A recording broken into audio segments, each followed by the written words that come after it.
The following podcast is an exclusive presentation of Project Entertainment Network. Thank you for coming to the Project Entertainment Network store. Please place your order. A good choice. A t-shirt for the horror show with Brian Keene. A Manta Method coffee mug. There's more. A Necrocast on hoodie. That's sharp. But why on earth would you want Bizong leggings? Wait, are you Mr. Frank? The Project Entertainment Network store, stacked with goodies from all your favorite podcasts. T-shirts, hoodies, mugs and more. www.projectentertainmentnetwork.com.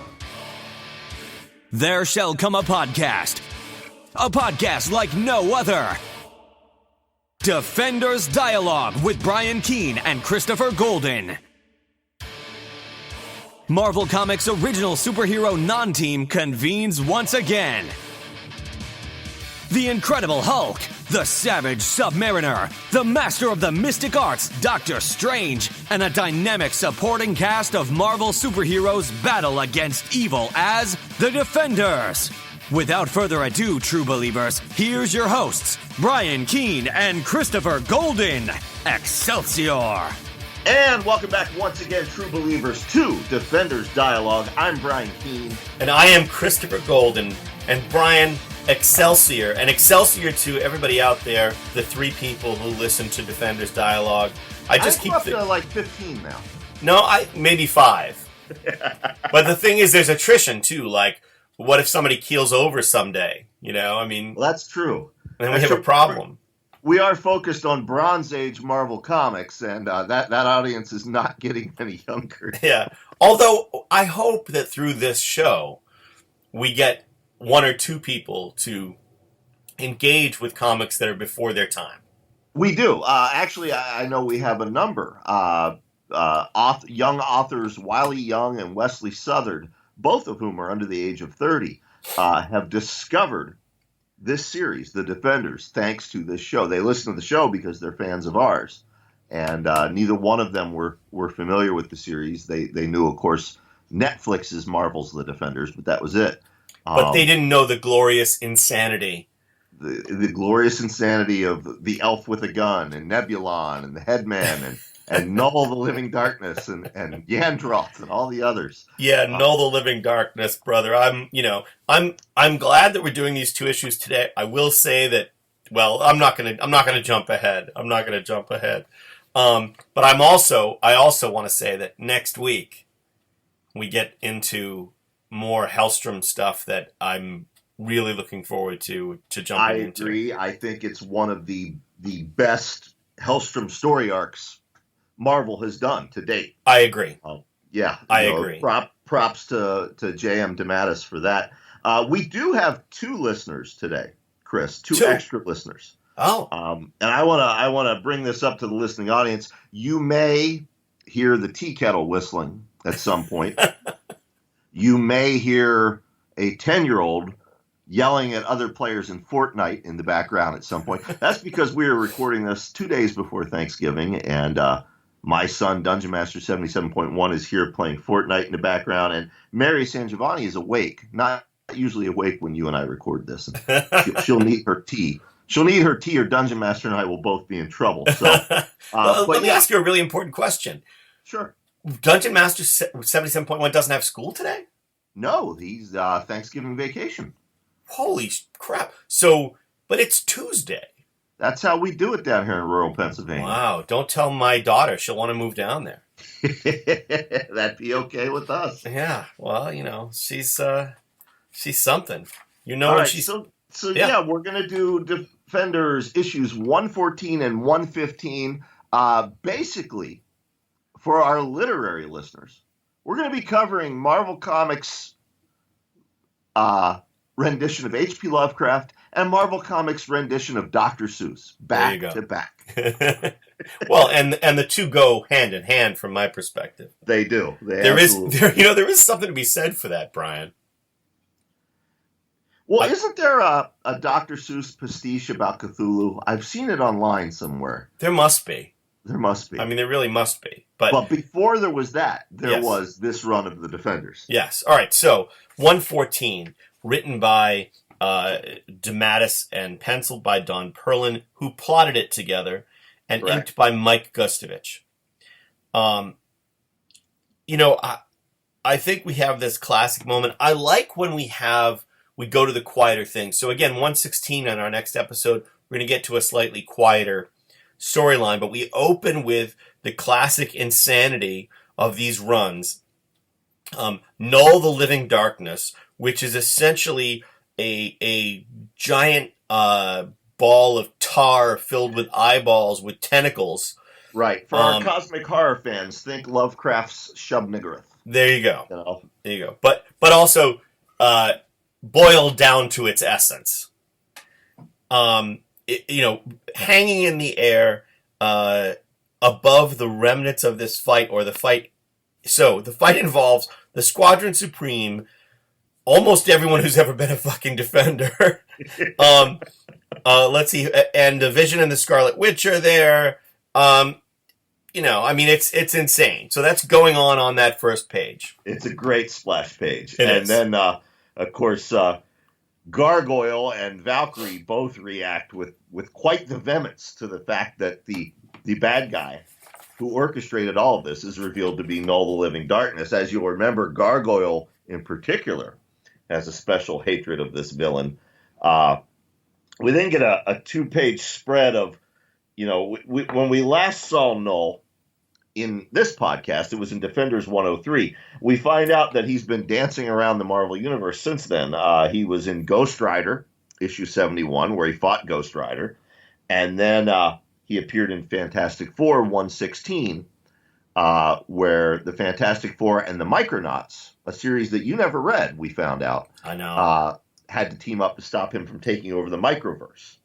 And after that, he ended up in this alternate Earth and took the form of the Overmind and tricked everybody, into thinking then we're all caught up. But I will point out that the last panel of this 2-page spread has the douchey Doctor Strange back in action. Yes. Because the son of Satan, now let's go back and say, the son of Satan says Doctor Strange, the psychic aura emanating from Null is more malevolent, more powerful than any I've ever encountered. And Doctor Strange says, I am well aware of that, Damon. I chalk it up to even Doctor Strange is terrified and shitting his pants. Or just being a douche. Yeah, no, I was just like, come on. All right, so then, anyway, we get a conversation. Between Nighthawk and Null. And it's an odd conversation. Nighthawk, he's having none of this. He says, it doesn't even bother you that because you used him for your wretched purposes, this Earth's Kyle Richmond was blown away by an assassin's bullet, of course, referring to last issue, when the alternate Earth's President Kyle Richmond was shot. And Null says, your outburst is illogical at best, Nighthawk, for you, of all people, know well that, what is this I read in your mind? You do not know? Yeah. So, we'll put a pin in that, folks. Put a pin in that. Then, in that moment, the strange nebulous energy form that we know is Mindy and the other psychics that were working with her at one point at S.H.I.E.L.D., but that were captives of the Secret Empire. Yep. Under August Masters. Hulk has given her the nom de plume, well, not nom de plume, but the the alias of Sparkle Girl. I can't even speak because you're not officially a Defender until Hulk comes up with a nickname. Until Hulk has given you a nickname. Sparkle Girl is back. So then we get a little, like, Nuke asks Hyperion to give him the lowdown on who this is, and this, Brian, is the best moment in the issue. Hyperion says, well, you see, Nuke, it's not really a woman, but the unified mind of a band of telepaths from the Defenders Earth who, forget it. And I love that so much because DeMatteis is like, screw it. If you people haven't been reading along by now, I'm done giving you recaps. And then Hyperion decides that he's going to confront Null, power to power, physical. He flies up and Null swats him aside like a bug. The Hulk catches him. And Null says, you can't defeat me. I am creation's darkness, given form. All that is sinful, corrupt, base, brutal, and terrifying in this universe is alive within me. I mean, now, Chris, we've said we're going to have Mark DeMatteis on the show when we're done.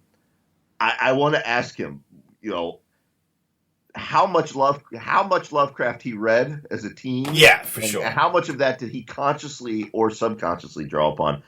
I've admitted, I completely ripped off Null the Living Darkness as an adult in one of my novels. Didn't do it consciously. It was a subconscious thing. But I'm wondering here, was this conscious or subconscious? And I can't wait to ask him that when he's on the show. Yeah. But regardless, just like one of Lovecraft's creations, Null just makes mincemeat out of both the Defenders and the Squadron Supreme.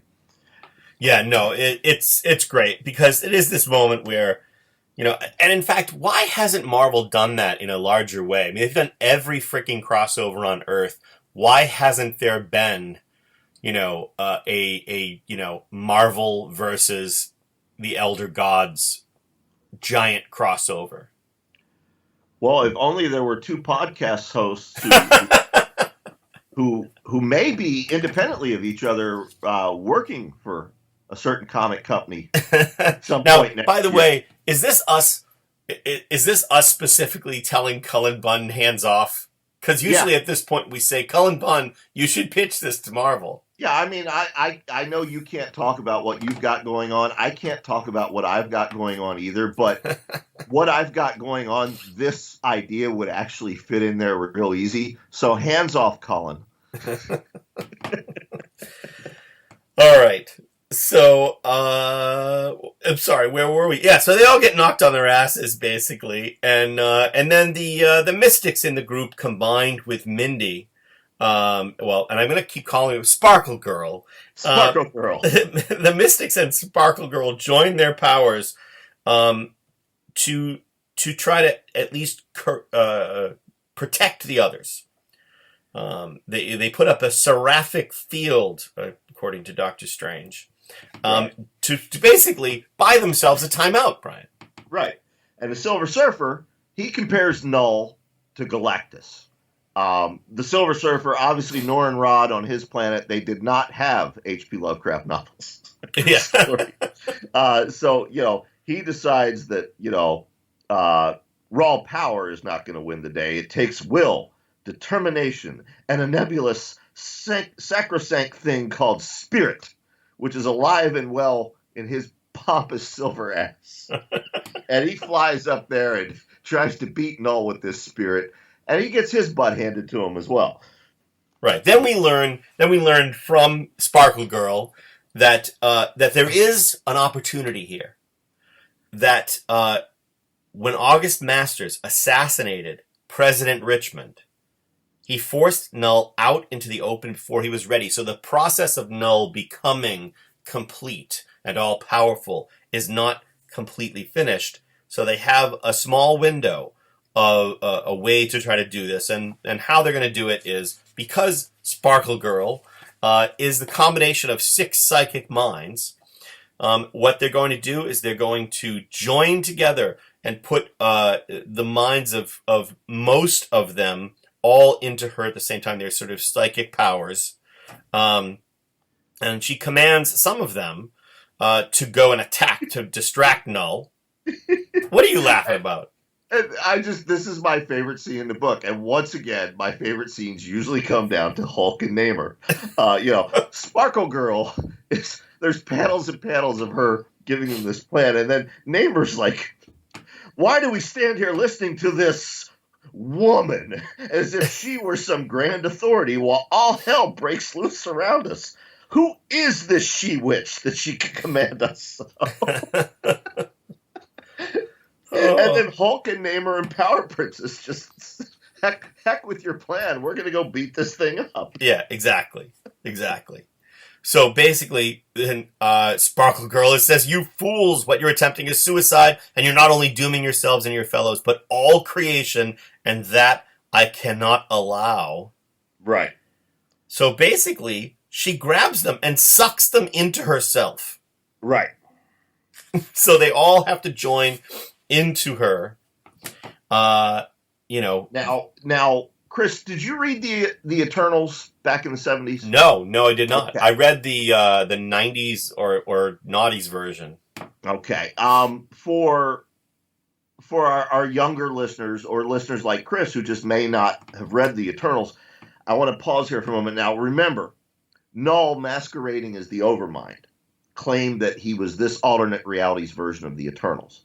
But what Sparkle Girl is doing here is what the Eternals actually do in their book to create the real Overmind. They basically join their consciousnesses together into one being. And that's what's happening now. All of the Squadron Supreme, all of the Defenders on this huge splash page, their consciousnesses are merging together. Right. But what happens while that's going on, as their minds melt together, one individual, Kyle Richmond, a.k.a. Nighthawk, has a moment of horror. We don't know what he's realized, but something has terrified him, shocked him. Indeed. And then we get a great two-page spread here. It's not really a two-page spread, but we get a splash page of the battle between the now gigantic merged Sparkle Girl with all of the heroes sort of, so now she's giant, right, and fighting Null the Living Darkness with the Overmind on the ground between them, and there's this battle. It's a great bit, and what I love about this is, of course, the solution when you're fighting something giant could be to try to shrink it down. But I always appreciate when instead the solution is to become giant yourself. So think of this as the Defenders version of Pacific Rim. Yes. So in any case, we have that battle interrupted by a two-page spread ad for Starcade, Saturday morning mega fun on CBS, which includes, Brian, Gilligan's Planet. Oh my God, I'd forgotten about Gilligan's Planet. Yes, folks, a science fiction outer space version of Gilligan's Island with all of the familiar characters, but also Gilligan's pet alien creature. Yeah. And I am not making that shit up, my friends. That actually happened.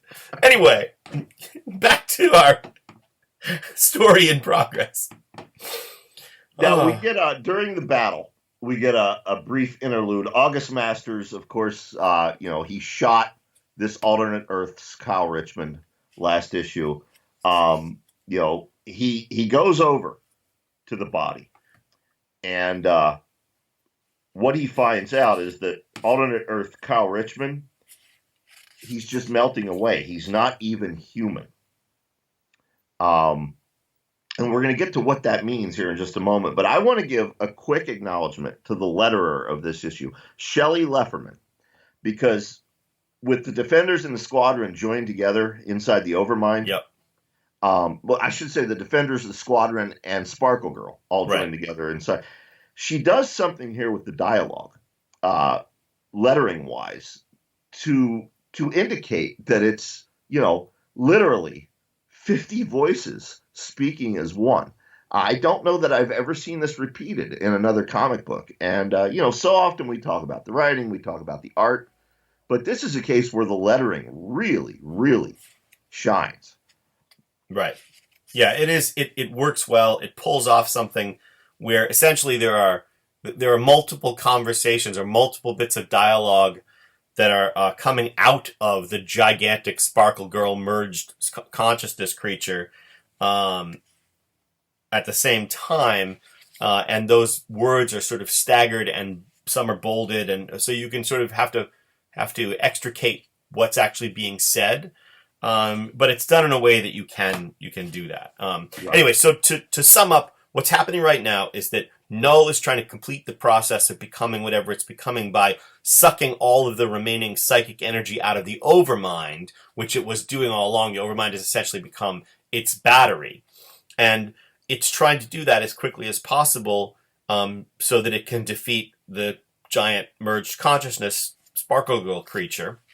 And it's almost done, but the consciousnesses inside are joining their sort of psychic powers to try to prevent that from happening. While that's all happening, we do have, Brian, what you mentioned, which is August Masters discovering that the corpse of Kyle Richmond, who's been assassinated, is not human. It's just a melted, like, candle wax thing. Null is destroyed, or seems to be destroyed.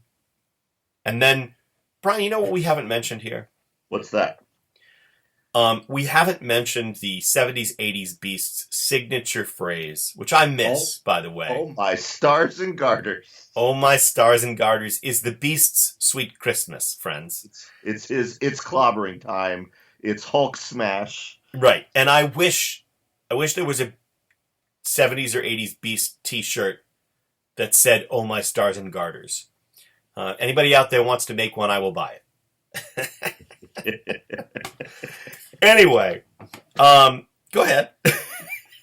Yeah, so, the defenders think they've won, but then Null comes back again, and in one massive psychic gulp, he sucks up the final bits of energy remaining within the Overmind.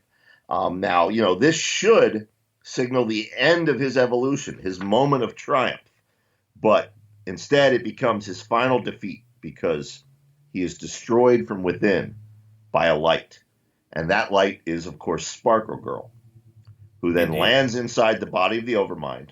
The Overmind sits up and speaks to them and says, "Do not fear, my friends. It is not the Overmind who speaks to you now, but we who have bound you together this day." Basically, Mindy and all the other psychics now inhabit the body of the Overmind. Right, so let's make it clear that from this point forward, anytime we're referring to the Overmind, we're talking about the 6 psychic consciousnesses that had been captives of the Secret Empire, turned into Sparkle Girl, and now inhabit the Overmind. So when we say the Overmind, we're talking about those psychics who are all bound up in one persona now inside Overmind. That's right. Because the Overmind continues to be a character.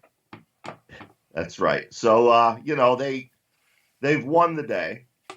But then Beast says, not to interrupt, but our pal Nighthawk just wandered off with a very strange look on his face. Exactly. And then because the Overmind is now sort of navigated or steered by the consciousness of Mindy, the Overmind realizes what Kyle Richmond is about to discover, what Nighthawk is about to discover, or to confirm, because the suspicion appeared in his mind before.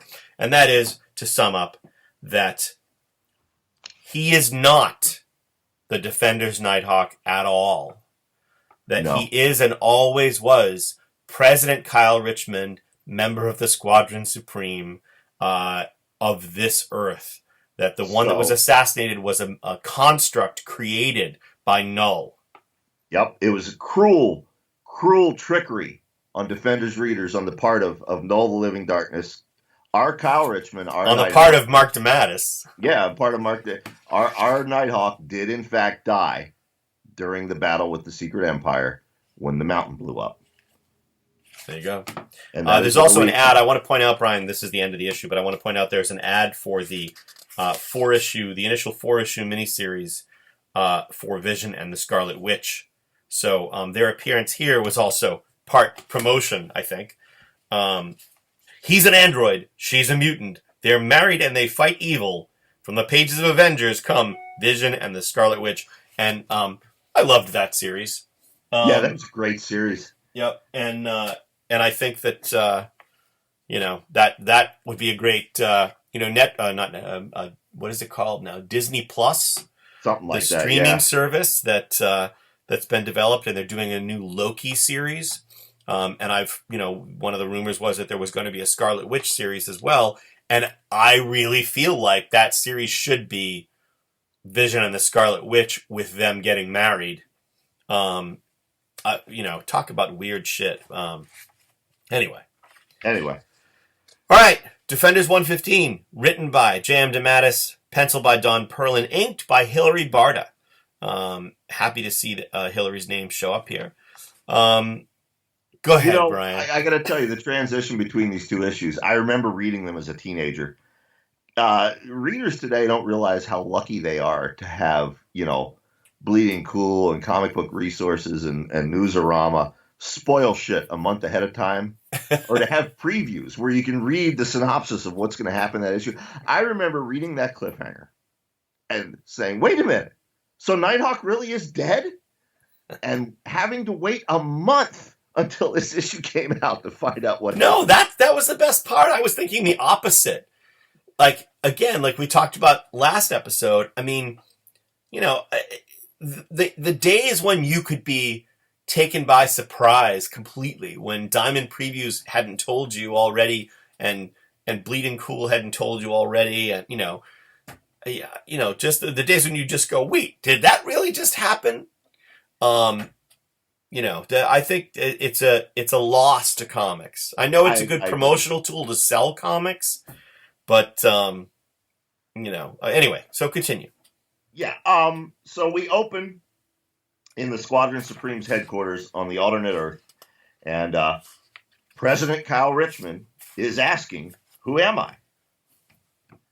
And what we find out is that he is indeed not the Defender's Nighthawk. He's the Kyle Richmond of this Earth. The other Kyle, the Defender's Kyle, is dead and has been all these weeks. Right. I think that which again is a cruel trick played by J.M. DeMatteis. I think that the best way is just to sum this up by saying, in a confused state, in attempting to pull the Defender's Kyle Richmond away from the explosion that killed him, instead, the person now known as the Overmind grabbed the wrong person, pulled August Masters into this parallel Earth instead. That's right. And so when Null had sort of invaded the President Kyle Richmond, the Overmind, Sparkle Girl, forced Null out. But by that time, President Kyle Richmond's mind and spirit had been ravaged.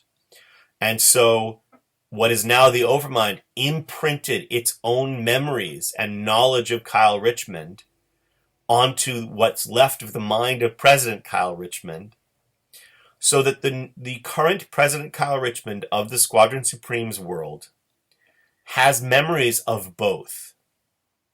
So he's part of each world's Kyle Richmond in a way. Right. Which is overly complicated, but I thought it would be best to explain. The other thing I really want to talk about on this page, Brian, when we get to Peter Gillis's run on the Defenders, one of the things we're going to talk about is the questions of gender and gender fluidity that arise in the Defenders at that point, and which is sort of remarkable for this era.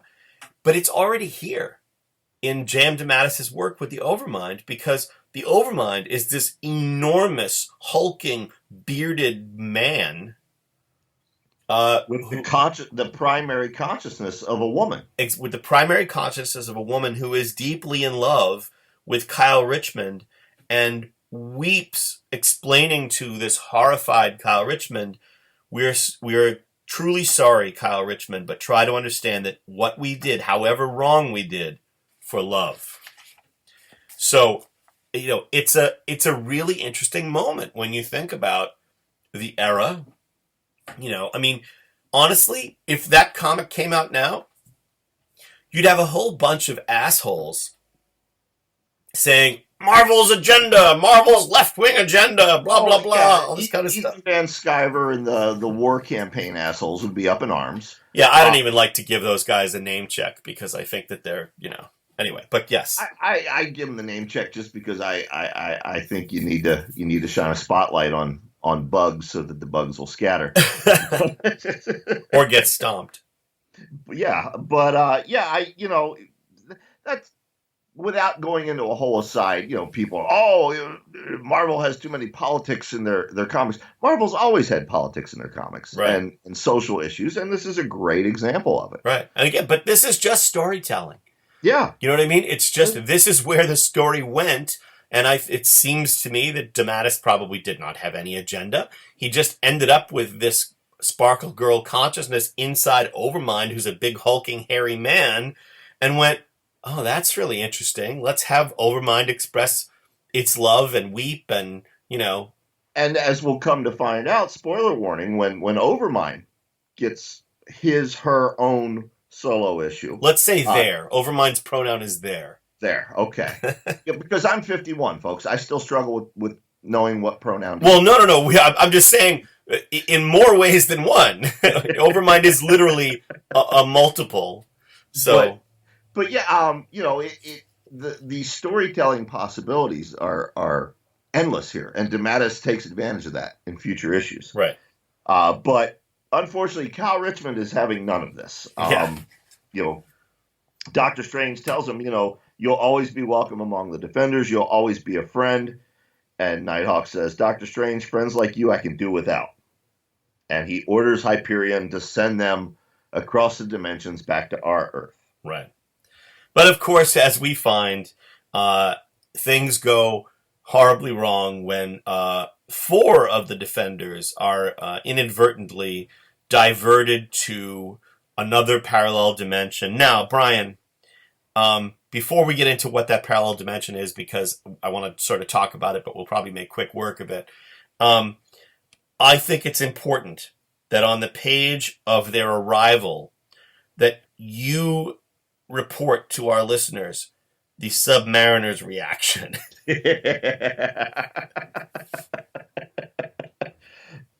So they materialize somewhere else. Every one of our listeners is familiar with Dr. Seuss. Okay, what Don Perlin does here is he very expertly mimics the art style of Dr. Seuss. And, they're like, where are we? And Valkyrie says, well, we are lost. And Namor says, lost! Neptune's trident! Since I arrived for your premature funeral, Valkyrie, I have been back and forth across dimensions like some hapless puppet. After all these years, I should know to stay away when Doctor Strange calls me. I should know that. Namor loses his shit. He totally loses his shit. And I just love it. I love that he is just like, it's like Charlie Brown and Lucy and the football. Dr. Strange is like, come on, Namor. Come kick this football. I promise you won't get lost in across dimensions again. And I just love that. I just like his losing his shit made me smile so hard because it's just like just had enough nonsense. I got to tell you, this has always been one of my favorite single issues of the Defenders, and it's such a delight to read it again. But I had forgotten about this scene, and I howled with laughter rereading it this week. Yeah, no, that was great. And then the next panel, Valkyrie has a long speech about sort of calming Namor and talking about Namor's wisdom and all this kind of stuff. And it's clear that there's a moment here where Namor's like, well, hell. Well, and remember, a couple issues ago, right? There was that budding romance. And then at the last moment, he's like, no, my heart still belongs to my dead Dorma. Yep. Yep. But it's starting to develop again. And then the Beast interrupts. Yeah, then the Beast interrupts. Now, you love this issue. I love it a little bit less, but I want to just give you my sort of recap, not recap of the story, but recap of my reaction to it, and then you can tell us about the story. Okay. I love it and am amused by it for about half the duration of the Dr. Seuss stuff, and I think that's all it can sustain. Because the gag really loses its charm after a certain period of time. So all of the characters on this planet look like characters from Dr. Seuss. One of them, the mayor, is Mr. Green Eggs. And his assistant is named Anham. Yes, exactly. Green eggs and ham. Yeah. And it's very charming. They all speak in rhyme, in very Seussified dialogue rhyme, which is great. I like that the defenders get charmed by it, except for Namor, who continues to be fucking pissed the entire time he's there. He is not here for this nonsense. Let's talk about their first meeting. Go ahead. These Dr. Seuss characters come out, and Namor immediately, he's like, "This is madness, sheer madness." And Gargoyle's telling him, calm down, they're cute. And then I'm not going to do the dialogue for the entire issue, but this will give you an example. Mayor Greenegg says to the defenders, "Oh my, oh me, don't think us rude, we do not mean to stare, but since you four appear so strange, are you perhaps from there?" And Gargoyle says, "There?" And the mayor says, "Yes, there, right there, as you can see where the roadway leads. It's not a nice place, not at all. No flowers grow, just weeds." Exactly. So the place the defenders are in is called here, and this not nice place is called there. So, basically, Namor is in the living room, which makes me wonder if Dungeon Master's curiosity has been aroused. So Namor is insisting that they're all in a shared hallucination. I'm surprised there's no Alice in Wonderland reference and suggesting that they're all high, but suffice to say, this is Dr. Seuss, not Lewis Carroll, and so the Submariner's insisting that this is a shared hallucination. The others don't think so. They think this is a real place, and we continue to get it all in rhyme. And I will point out that that basically the characters in here believe that these four are people who were prophesied to arrive. And when they pulls out the book that includes these prophecies, it says, "Stanley presents myths, legends, predictions, and funny things." And I loved that. I loved that reference to Stan presenting everything. Namor does not love it. They show Namor and the other defenders this book, and they explain the history of what's happened in here and what's happened in there. There's actually, I think, a nice subtle callback to the Tunnel World saga with it. But Namor perhaps not enjoying the Tunnel World saga as much as about the same as you and I. Yeah, there you go. Yeah, he says, "Enough! If I had any doubts that this is some mad hallucination, they've been dispelled by this ludicrous tale. And even if this were some twisted reality, you would find Namor deaf to your puerile pleas. Deaf! Do you hear?"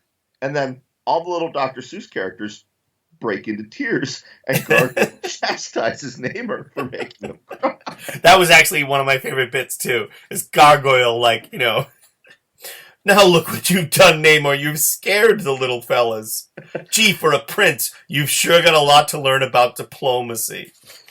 All right, and basically we get to the point where everyone else is smiling. They're happy after what they've been through to have something to smile about. Mayor Greeneggs tells them that there are ruby sneakers. That if they can get the ruby sneakers from distant Bimbuktik, that from, let's see, Castle Easy Read, right? That they can get home. They can use the ruby sneakers to get home. Click the heels of the ruby sneakers 3 times and say, "There's no place like the place I came from before I came here." Right. And that is about as far, Brian, as I could be entertained by the Dr. Seuss stuff, which is good because we have a vital, vital moment of interlude here. And because, again, as your friend, I know how much this moment means to you. I will let you take it. Are you talking about the Hellcat segue? No, I'm talking about the Luann Bloom the Luann segue. Yeah. I mean, I'll go with it because but I figured it made you very happy. So yeah, Luann Bloom, she she's been Kyle Richmond's nurse. We've seen her in previous issues. She was becoming more than his nurse. She was indeed a friend. Now, as was revealed earlier this issue, Kyle Richmond has in fact been dead since issue 106. And S.H.I.E.L.D. has been covering up the method of his death. That's right. And Luann Bloom suspects that the Defenders were in some way responsible for that. So she's walking and thinking about this on a city street, and then somebody says, she wants a cab. She was called to. Somebody called her to meet them here tonight, but she's been there for half an hour waiting. Right, and then the person shows up and says, "Sorry, I'm late, beautiful," and she says, "Who? Oh my!" And the person continues, "But I had a tough time on the subway. A couple of crumbs tried to rough me up, much to their regret." And Luann says, "But you're an elf." So yes, indeed, friends. Elf with a gun is back. Right, true believers? I'll bet you didn't see that coming. He was seemingly not killed by that tractor trailer that ran him over. The elf with a gun has returned to the pages of the Defenders and to Defenders dialogue. Where this will lead, folks, I don't remember. And I'm glad I don't remember, because I got to that page and I went, shit, I completely forgot that happened. Yep. So I'm very excited to see what happens next, and what happens with the elf with a gun. He doesn't appear to have a gun in this issue. Anyway, I know that you had enough with Dr. Seuss. Yes, so go ahead, you take it. I have definitely had enough of the Dr. Seuss stuff at this point. Unfortunately, it continues. Right, so they're going to go to Castle Easy Read. They're going to get the ruby sneakers. The Dr. Seuss creatures give them weapons, which are plastic. And Beast comments, "Boy, it'd sure be nice if the leaders on our world used plastic weapons." Left-wing agenda! Yeah, they get into the ocean. They're riding on these Dr. Seuss-style porpoises. And Namor, who, again, keep in mind, is losing his shit. He decides, okay, well, there's the ocean. It's been too long since I renewed myself and renewed my spirit. And he dives into the ocean and comes out because it turns out it's strawberry soda. It's strawberry malted. Yeah, he's not happy. Yeah, basically, long story short, this whole issue is DeMatteis trolling Namor. Yeah, they defeat the bad guy. They find out that the cause of the war is because the people from there want to live here, and the people from here want to live there. And then they get the ruby sneakers, and they're Prince Namor's size. And Chris, I've been posting these episodes on YouTube. I am gonna have to post the panel of Namor wearing the ruby sneakers. Yes, and clicking them together. Yeah, Yeah, so, that is definitely one of the best panels in the whole issue, just because it's so ridiculous.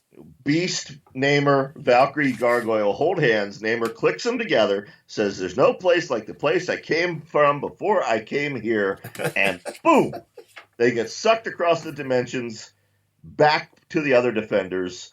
Hulk says, "See, magician, others aren't lost after all." Turns out there was only a several second delay. And Namor says, "There's your proof. We hallucinated it." Except, as Gargoyle points out, Namor is still wearing the ruby sneakers.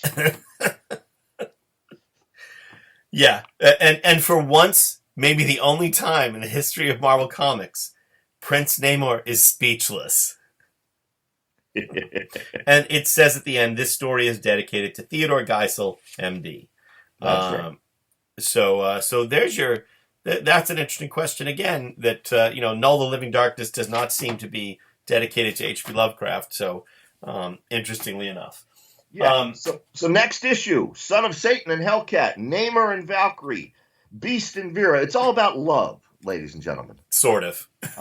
And the elf with a gun. And I can't wait. Very I exciting. can't wait either. All right, folks, if you enjoyed this show, once again, just a reminder, you may enjoy Chris's other podcast. That's Three Guys with Beards. He does it every week with Jonathan Mayberry and James A. Moore. You might also enjoy The Horror Show with Brian Keene, which I do every week with Dave Thomas, Mary Sangiovanni, Dungeon Master 77.1, and occasional rotating co-hosts. Both of those and Defenders Dialogue are brought to you by our good friends at the Project Entertainment Network. Check them out online. Support them if you can. And you can keep the show going. There you go. And for those who celebrate, happy Thanksgiving. Happy Thanksgiving. You're listening to American Top 40. More tragedy in the news today. Kim Kardashian has a new baby. What the hell? There's nothing good to listen to. Hey, wait, what's this? You gotta roll that out. See, it makes me do weird things. I don't like it. God damn it. I'd be going down on myself? Shit. Hey guys, it's Bill Mick. Maya. And Junior. from the Unsupervised Podcast. Check us out every Thursday on the Project Entertainment Network. Take a break from the stress of the world and come have a laugh with or at us. Bill.